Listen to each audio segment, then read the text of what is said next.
Welcome back to Microsoft Virtual Academy Security Fundamentals, course 98367. Yeah, you've actually kept that the whole day without looking it up. It's actually pretty impressive.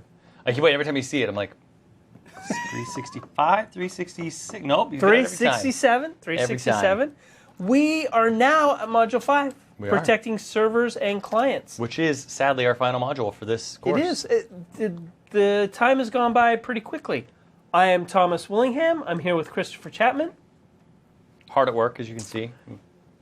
And we are here to facilitate and present information for you to help you better understand security in an overall conceptual manner, to kind of plant that seed for later so you're like, oh, wow, that security stuff was interesting and I know where to go, or it was not interesting, I don't want anything to do with it, but I know that there are certain aspects I need to take care of that need to be mitigated. Yep.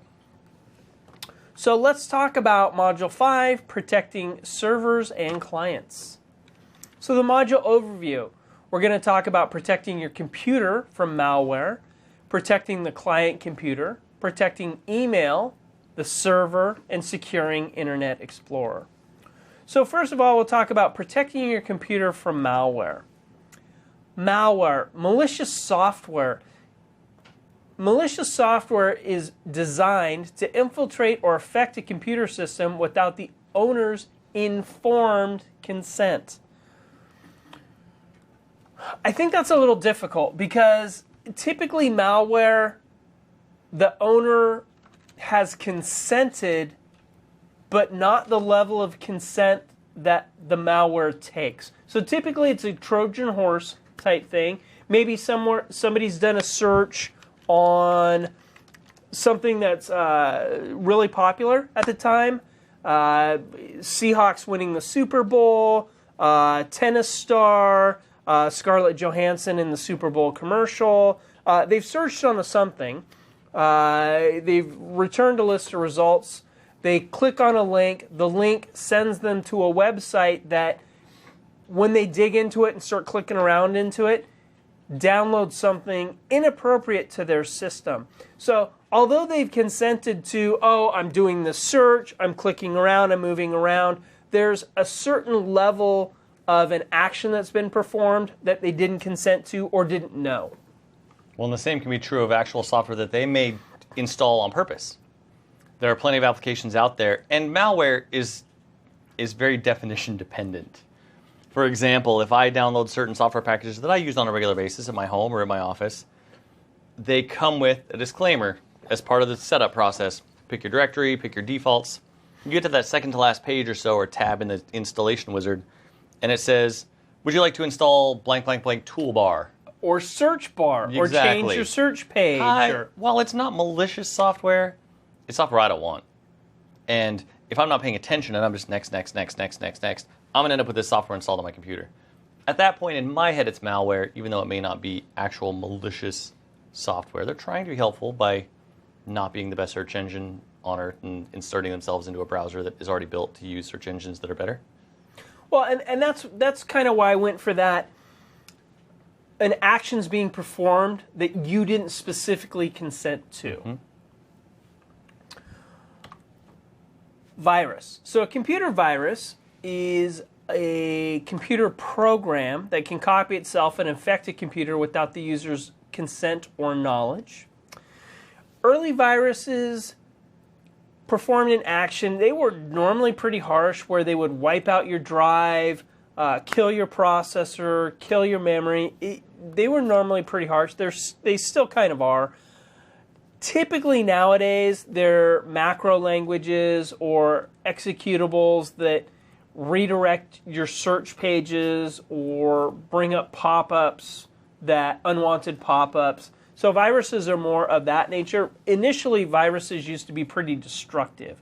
Now they're less destructive and more, I would say honestly, most viruses nowadays are commerce-based. Or they're either commerce-based or they're some of the ones we saw in the I don't know, 2000 to 2004 period were more almost just about propagating. Like that was the whole point, is just to get it out to as many computers as you could. And that was the whole purpose, it seemed, from what we saw of those viruses. Some of them were a little bit more malicious and actually did some damage, but a lot of them just, the point was to spread everywhere. And that was the biggest step one. But nowadays it's more, I'm going to change your default search page, or I'm going to change your default page. I'm going to create pop-ups that you have to click off of. I'm going to, when you perform a search, I'm going to inject search results in there. A worm, as Christopher just mentioned, is a self-replicating program that replicates to other computers over the network without any user intervention. Different from a virus, a worm doesn't typically modify or corrupt files on a system.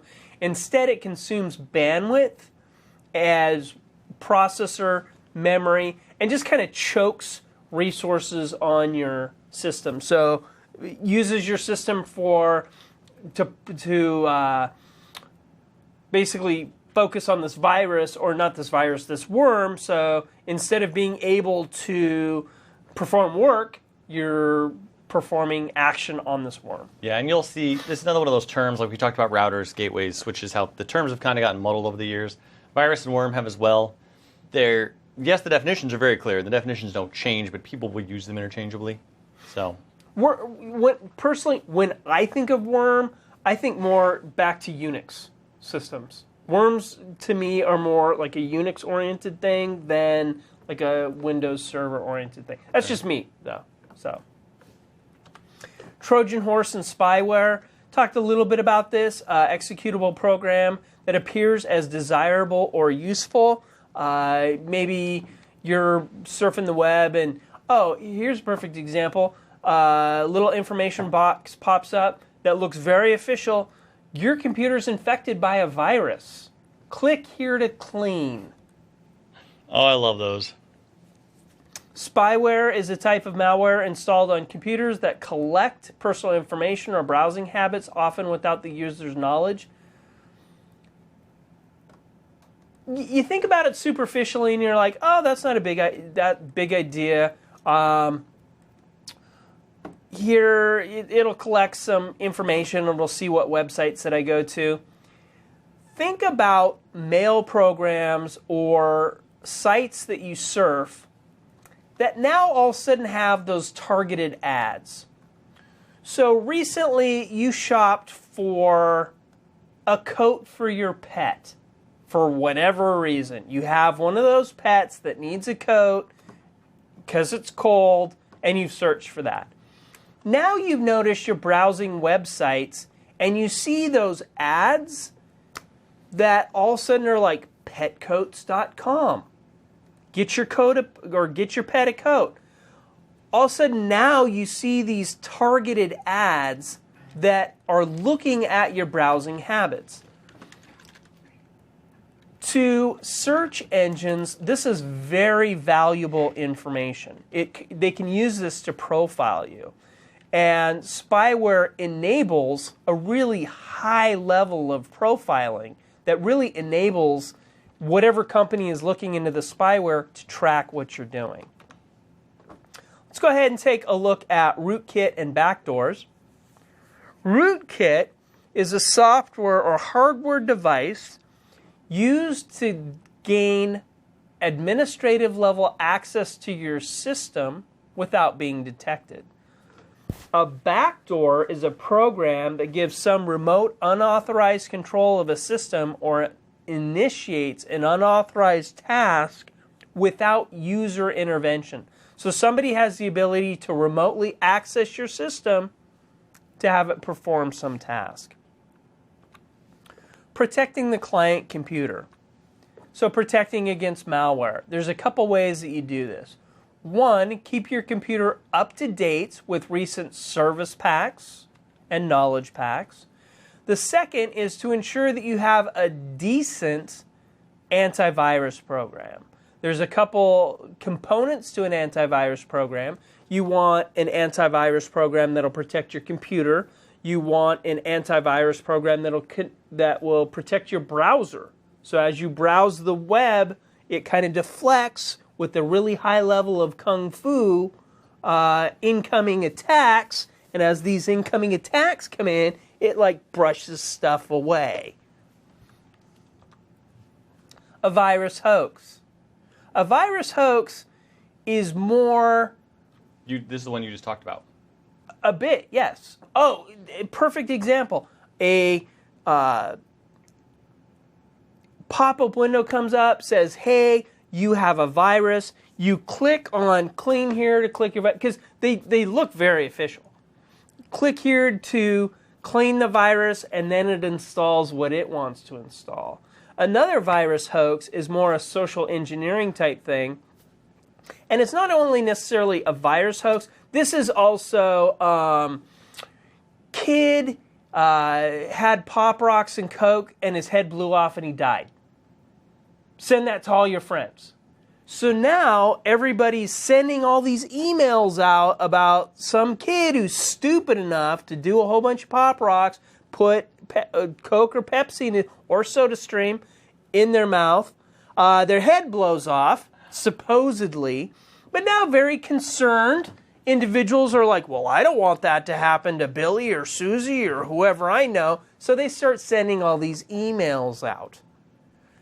What does that do? Well, that clogs email systems and is kind of hoax-ish. And what this does is it bogs the system down. So the system is so busy working on this kind of stuff that other stuff can kind of sneak through.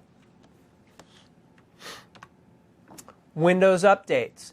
So enabling Windows updates on your system to either automatically or for you to periodically go out and check. These keep your system updated with latest patches from Microsoft. It keeps your antivirus updated, ensuring that you have the latest fixes and patches. You keep Windows stable and secure. As known exploits are brought out for Windows, patches and fixes are released to mitigate these issues. WSUS and SCCM, Windows Server Update Service. This would be the server that you would use on site to use these patches or to distribute these patches. So it's a main system. So you have thousands of devices on your network, thousands of computers on your network. Do you really want those thousands of computers to individually go to Microsoft, download those? Think about the network bandwidth, think about your internet traffic. That can be really, really high. So instead, what you can use is a Windows Server Update Service to be a central funnel. So everything's downloaded to the Windows Server, then you point your clients to this Windows Server, then it distributes the patches. Although it's less job security. It's more job security if you have 5,000 client computers, you walk around to each one at a time and do updates manually once a month. Download and install updates. Your finger would be so sore. It might be, but you'd have a job forever. Just saying. It's, functionality, efficiency, cost savings, good administration versus I want to keep my job. It's a trade-off. Yeah, but by using a WSUS server, you can figure out other cool things and other cool directions that you want your network to go in. That's very true. Now, WSUS and SCCM, terrific tools. WSUS is actually an included tool now in server, if I remember correctly. There was one version where I remember the documentation said it was and it wasn't, or it wasn't and it was. But it's there. Windows Server Update Services is all part of the OS. Config Manager expands on Server Update Services with a ton of additional functionality and also includes updates. Kind of a neat little fact about SCCM, it doesn't replace WSUS. It actually just becomes a management abstraction layer for your existing WSUS infrastructure. So you're still going to need WSUS. Right. And the nice thing about these two tools is as patches come out, we all have unique environments. Everybody uses a little bit different tools, a little bit different combination of tools.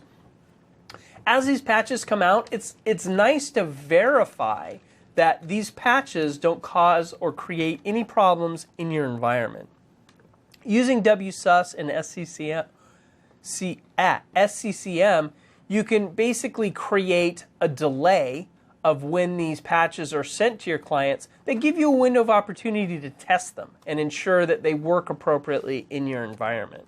You can make sure that the patch is safe to deploy, click it, and then boom, it can go out to all the clients. Mm-hmm. User account control. If you've used, is it Windows 7 that it started? Windows 8. UAC? Yeah. Vista. Was it Vista? This was, yeah. I don't remember it in Vista. It says right there on the slide, started with Vista. Well, and it's not so much that the slide said it, I distinctly remember because, how do I word this politically correctly? It was one of the things about Vista that not people were everyone less was enamored excited. with. Exactly. We're not that happy with some of the UAC features.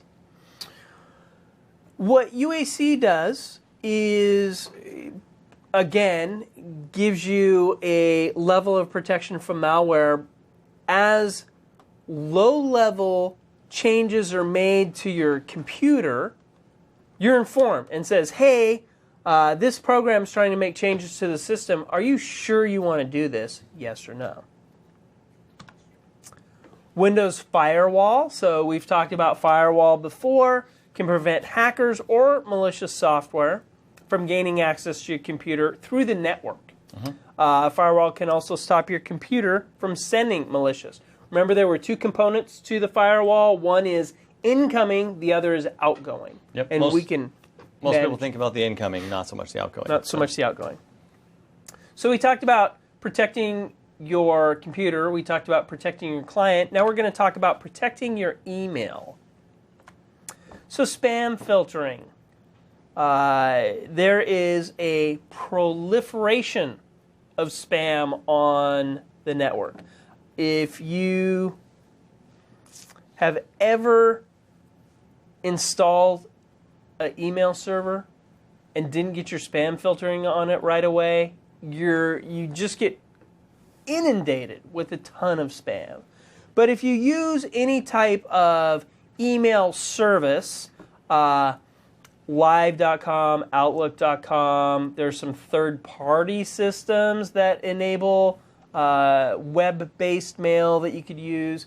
They all use spam filtering. And what you'll note is you'll start to see spam of a certain type start to rise, and then all of a sudden it goes down. And then you'll see another type of spam start to come up and then go down.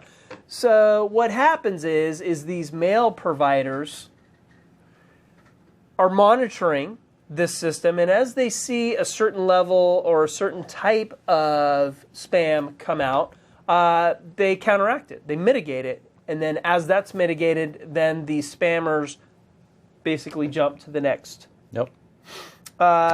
Many anti-spam solutions will also use a real-time black hole list, RBLS, or DNS-based black hole list, which can be accessed freely. What this does is, hey, if email comes from any of these domains, we're not going to send it. This is fine, but we're going to see how this can actually be circumnavigated through hacking. Through a little bit of hacking, this can be circumnavigated. So we'll talk about that, and we'll talk about what you need to do to, again, mitigate.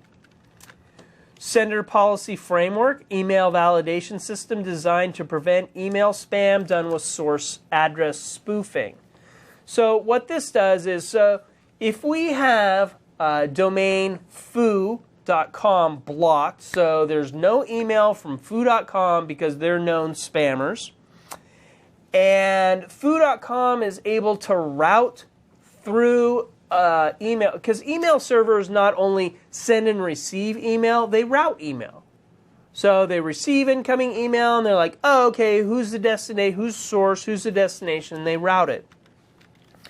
If the routing functionality isn't locked down well, what can happen is a bad domain, foo.com, can send it to the routing server, the email routing server, and say, oh, I'm not foo.com. I'm somebody else. I'm emailisdandy.com. So from email, and then the server looks at email.isdandy, and they're like, oh, hey, that's a great place, and send that out. So if email for domain is not sent from a host listed in the DNS SPF, it will be considered spam and blocked. Ha-ha, take that, nefarious emailers.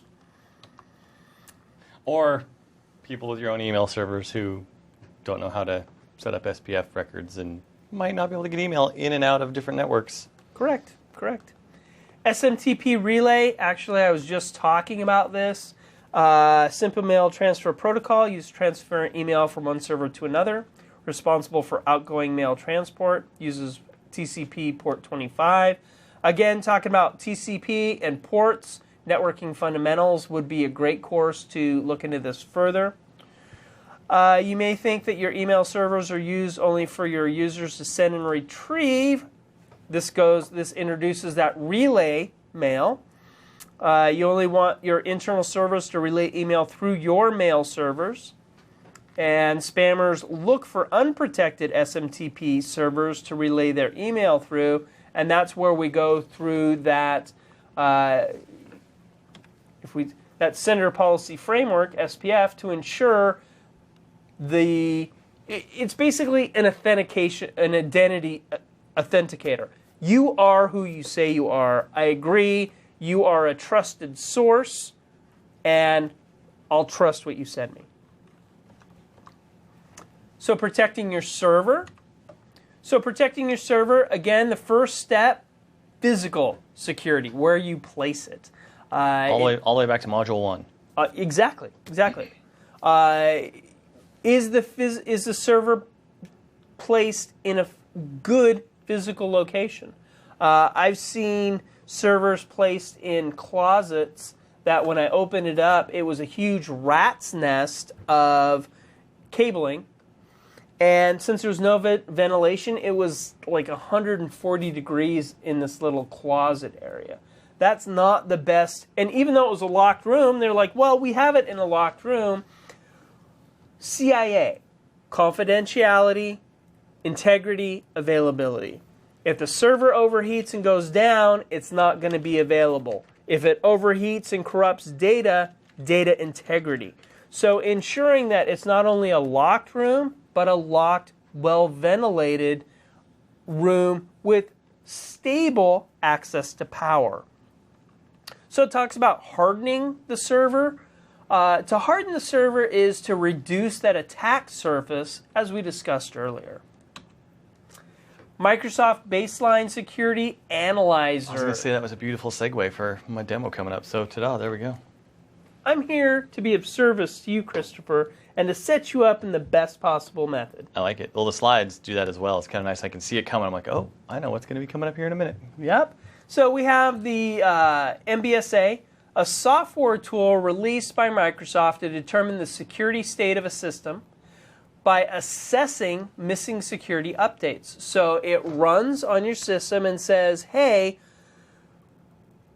per the baseline, here's what we've established as a reasonable baseline, and here's how you compare to that baseline. Mm-hmm. These are missing. This is enabled that shouldn't be enabled. So, and then it gives you a report.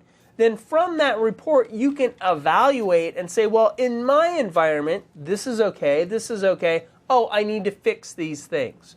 One thing about security is awareness. One thing that you're going to find is security is a huge treadmill, and there's always new stuff coming out. There's always something new that will trip you up that you just didn't know about. And a lot of these holes that hackers and nefarious people connect into are holes that are relatively new or that have been around for a while. And again, the information just hasn't been sent out to people, so they just don't know to correct these issues. That's why it's important to make sure that your devices are updated and patched and the fixes are applied. Secure dynamic updates in DNS. So later versions of DNS enable dynamic updates of resources in DNS. This is good because we know clients use DHCP Dynamic Host Configuration Protocol, see Networking Fundamentals for further explanation.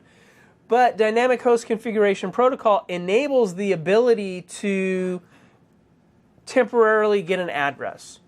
So as a system has an address for a little while, it reboots, it has a different address.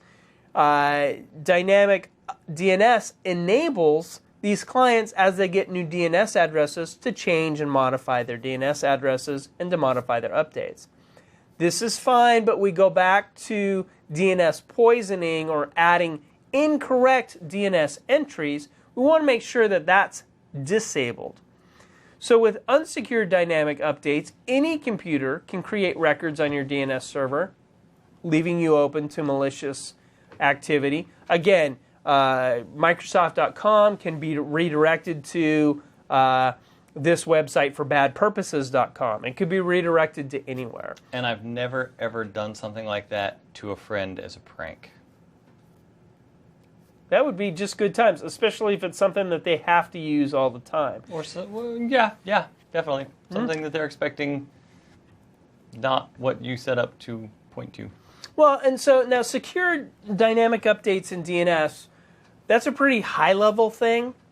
Done at a server level,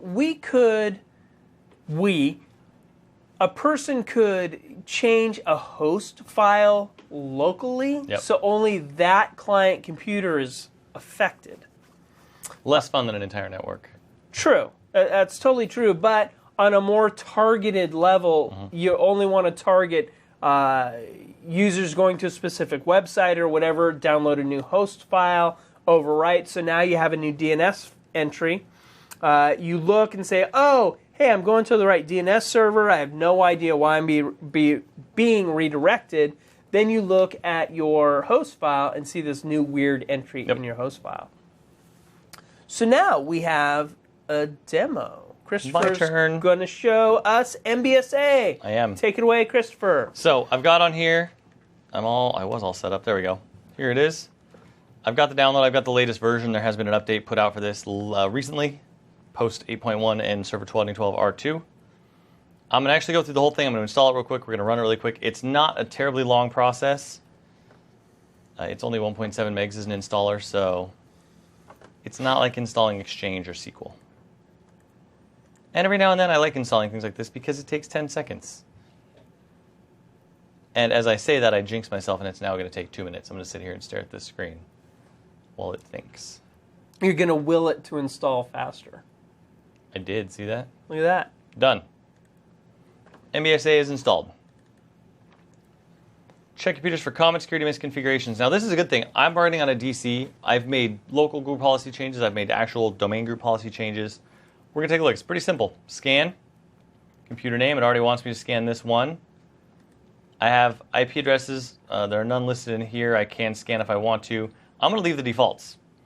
Down at the bottom, you see, check for Windows administrative vulnerabilities, weak passwords, IIS, SQL, security updates. Just leaving this as is. Start scan. Now, I don't believe this will take too long, but we'll come back to this. If we want to go one more slide in, we'll come back and take a look at the results of this.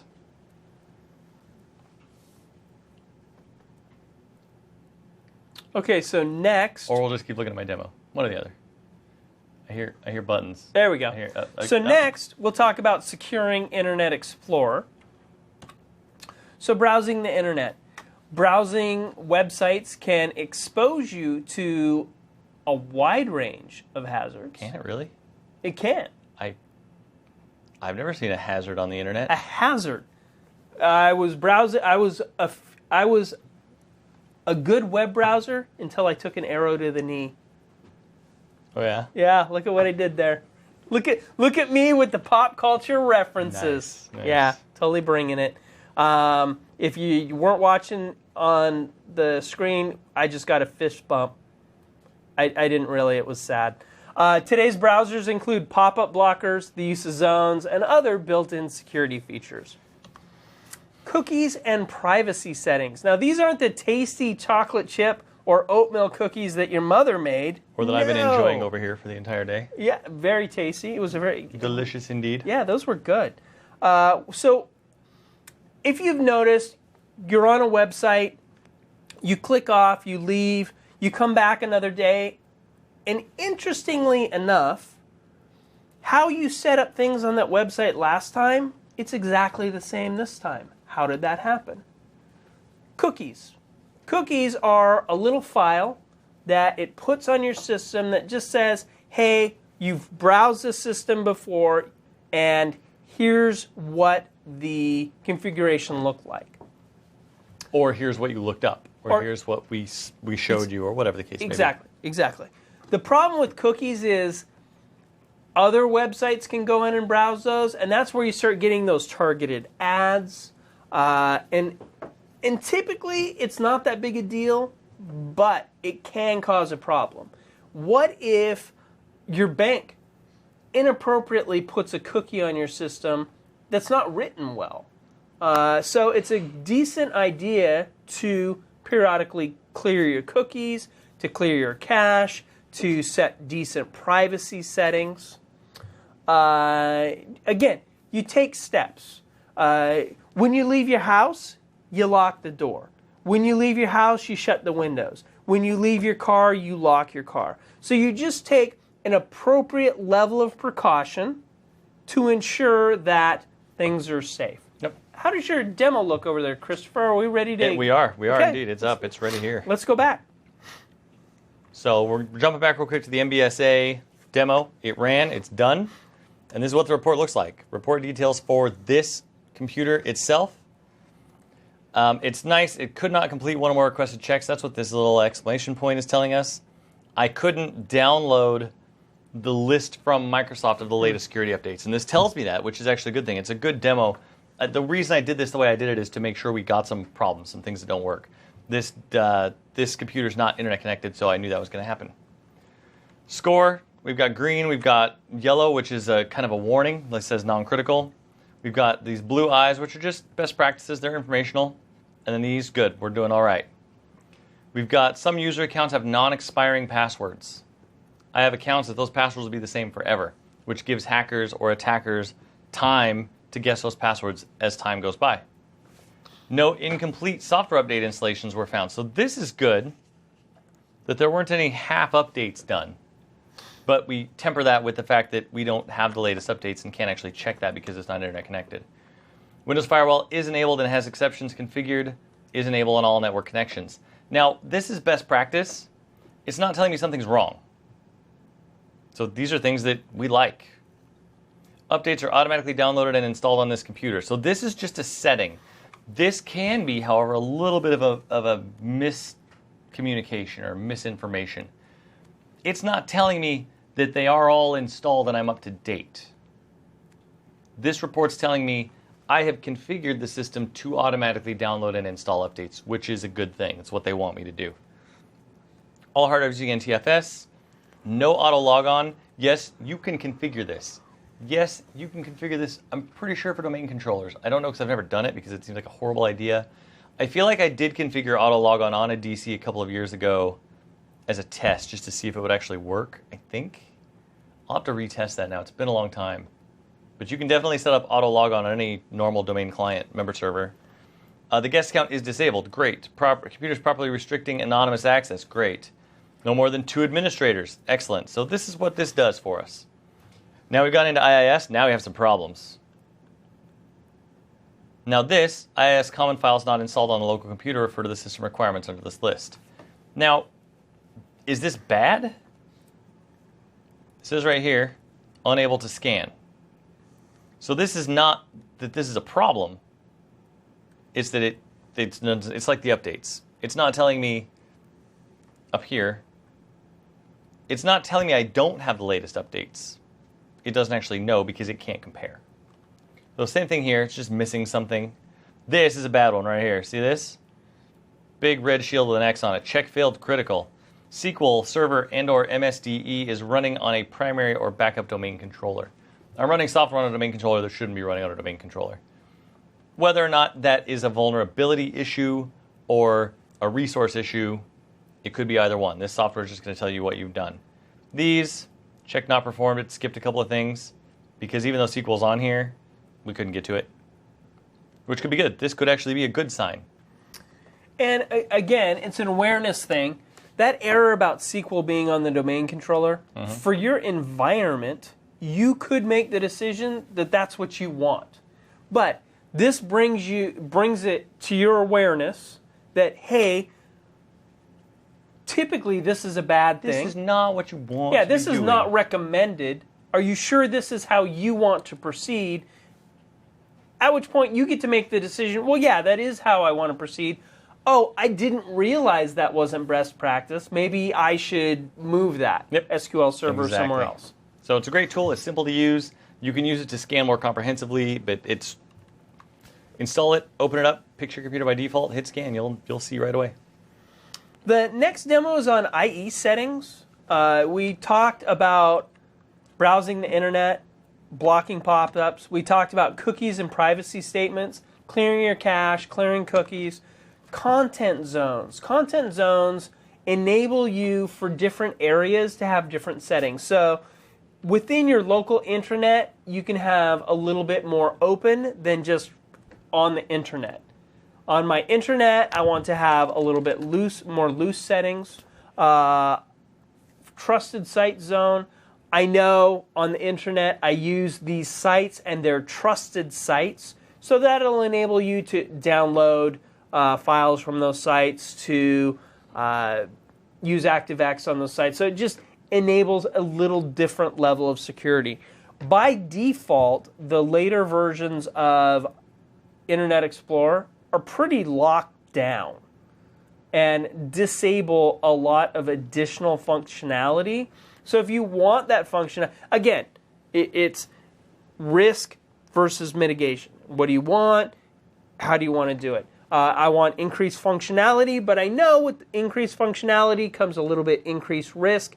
You get to make that decision. We don't make it for you. Restricted site zones, so these sites are restricted. So let's go ahead and go to Christopher and let him walk us through some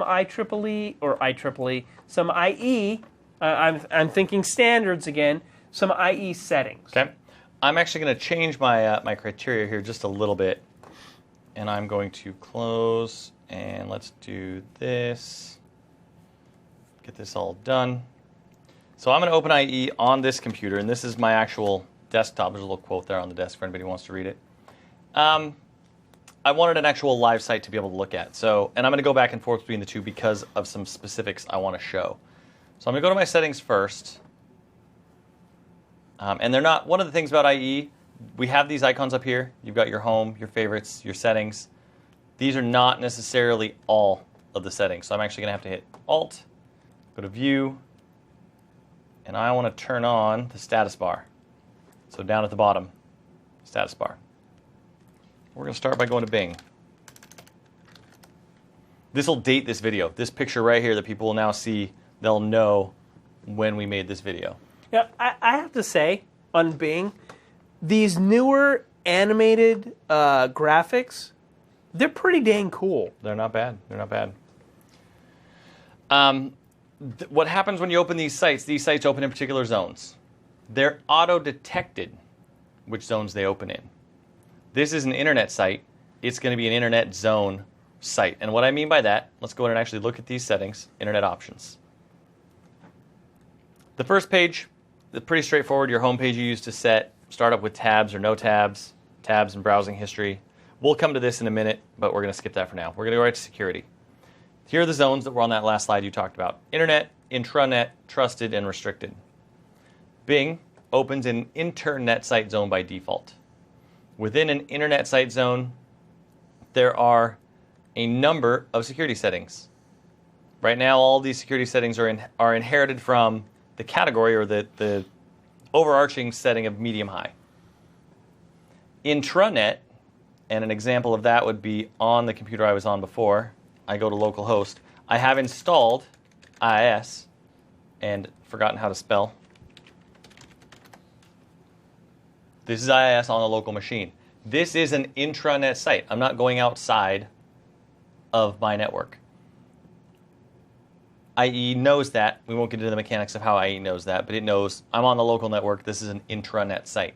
Now that site also has its own security settings. And you'll notice internet, medium, high, intranet, medium, low. I can use more sites. I can gain more functionality. I'm trusting the sites on my local network not to be malicious. Trusted sites is something I will configure. So let's say I trust Bing. I want functionality from Bing, or they've written something into Bing, which is not the case, but they've written something into it that doesn't work because of the settings within the medium-high security category. I can add Bing to trusted sites. There you go. It's now added, and I can get the functionality of trusted sites, which here you'll see is medium. Internet again, medium high. Intranet, medium low. Trusted, medium. I can change this. I can change it custom. I can go in and set individual settings for all three of these zones. So even if these don't work out of the box as default, you can still change them to make things work. And when you make changes in this area, for some of these changes, you will have to exit IE and restart it for those changes to take effect. Exit all instances of IE running on your system. Basically, so when IE starts back up, it can look at those settings files and take those new settings. Yep, that's true. So we'll jump back here real quick and we'll look at this browsing history. We talked about those cookies. We talked about information being saved to your computer by sites. We can get rid of all of that right here. We're not going to go into all of these. I mean, we're trying to keep this broad. I'm not going to spend a lot. It's not an IE course, so not too many details. This is the big one, again, security. Privacy, this is cookie settings. Blocks third parties who do not have a compact privacy policy. Restricts first party. This is the only other tab we'll actually look at because it is security driven. We're trying to keep malicious information off your computer if we can help it. The pop-up blocker and disable toolbars and extensions when in-private browsing starts. Anybody familiar with in-private browsing?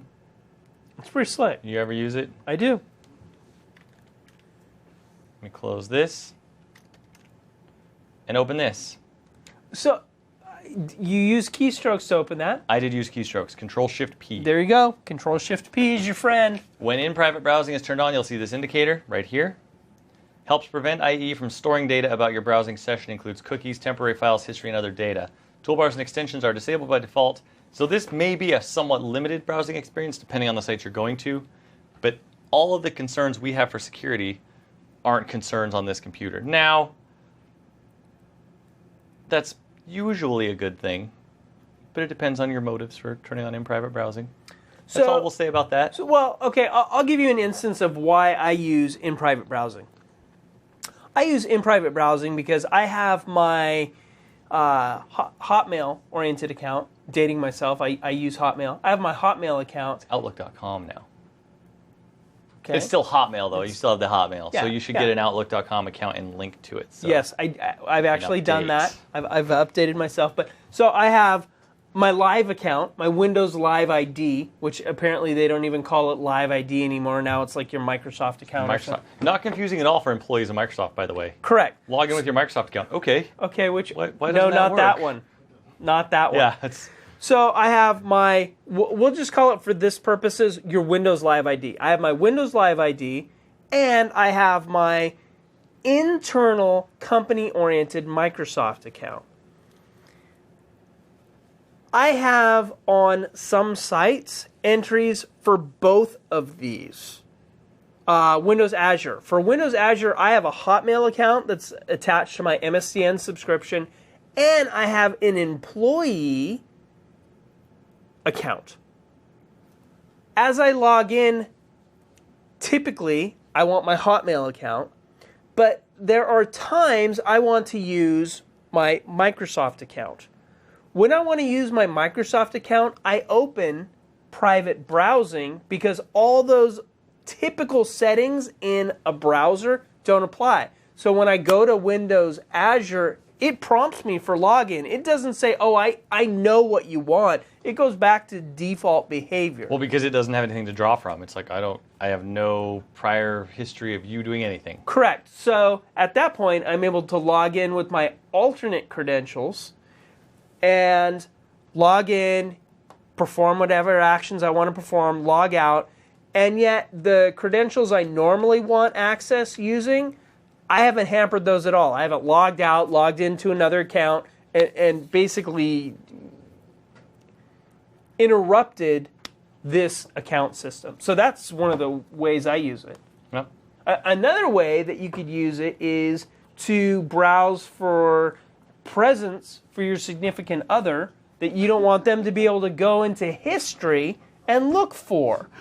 This might be the best use of in-private conversation I've ever had about IE. That is very, very good use of in-private browsing on your personal computer. I am here to be of service to the people out there. I'm going to remember that explanation forever. Yep. So when it's time, Valentine's Day, Christmas, birthday, whatever. Random Thursday, and you're thinking, I need to give a gift for my spouse, significant other, whatever, pet. You're getting that coat from petcoat.com. You can do it. And it will not be tracked. and that dog will never know. We'll never know. Won't know what hit him. They'll be, a little puppy will be walking along. Next thing they know, they have a coat on, and they're like, holy crap, how did I get a coat? And even though they couldn't find it in your browser history. No, didn't see it coming. That's terrific. Just saying. I like that. That's great. So I think those are the IE settings we're going to go over. There are dozens more IE settings. We could be here for days, but again, it's not an Internet Explorer course. Those are the security ones. The security tab that covers your actual security settings. The privacy tab, which covers your cookies. So that's it for IE settings. And speaking of that being it, that's really it. Oh, awesome. We're closing on to my E. So again, Microsoft.com/learning, Yep. Excellent resource. That's what we got for security. So that's it. We have That's what we have for security in this course. There's plenty more. we've barely scratched the surface. Yeah. That's me scratching the surface figuratively, not literally. I wish I had a surface. It would make more sense. Oh, see, now that would be bringing the magic. It would. So and the sound effects added by our production team in the back. Well, again, the producers bringing the magic from behind screen. They are indeed. So I think that covers it. So yeah, we got our courses, books, exams. This exam, line it up. Now you've taken this course. We do have some study guides available online that I do believe will be linked in this course. They'll be the study guides for the exam itself, so you can take a look at that. And otherwise, watch for us next time. We've got 2 more of these infrastructure-based MTA courses to get up on MVA in the future. And I know that we're going to post this on MVA at some point, and there will not be any gauge of future or past. So they'll all 4 be there when I'm talking about putting up 2 more. They may all 4. There are 4 total. So if there are 4, we're not putting up 2 more infrastructure MTA courses. Yeah, the bottom line is there are 4 total. Right now, there's 1. There's 1. As of the day we're recording this. There's 1. This will make 2. This will make 2. Eventually there will be 4. There are 2 others. There are. Look at the other content on Microsoft Virtual Academy. There is lots to Great look at. content out there. And it's not just administration content. There is development content. There is web-based content, IIS, a whole bunch of different language stuff. SQL stuff, Exchange. Anything that you would want to learn about Microsoft-oriented, MVA is most likely covering. Yep. Yeah, mostly. We're getting there. Yeah. If we don't now, we will at some point. I'm a huge. I love MVA. I not only I'm a presenter. I'm here because I believe in the program, but I watch a lot of the videos. You're also a client. I'm not just the president.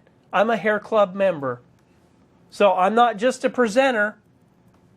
I'm a student, and I like it. I watch a lot of videos. Now, I'm not going to tell you how many of those videos I'm in, and that I'm not just watching my own videos. I watch other people's videos because that would just be awkward.